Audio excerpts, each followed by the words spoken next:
শেখ হাসিনা মনে করছিল কিয়ামত পর্যন্ত ক্ষমতায় থাকবে। শেখ হাসিনা পরনের কাপড়টা লইয়া কোনো মতে পলাইছে। বাংলাদেশের মাটিতে তোমার আর জায়গা হবে না। আল্লাহ করে যেন কবরটাও তোমার বাংলাদেশে না হয়। স্কুলগুলোতে এতদিন নাচানাচি দেখছি, লাফালাফি দেখছি, ডিম ভাজে কেমনে হেইটা দেখছি।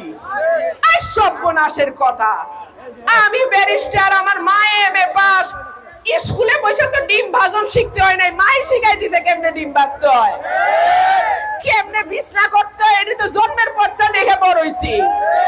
এইটা দেখানোর জন্য কি স্কুলে পয়সা দা ফরন লাগে?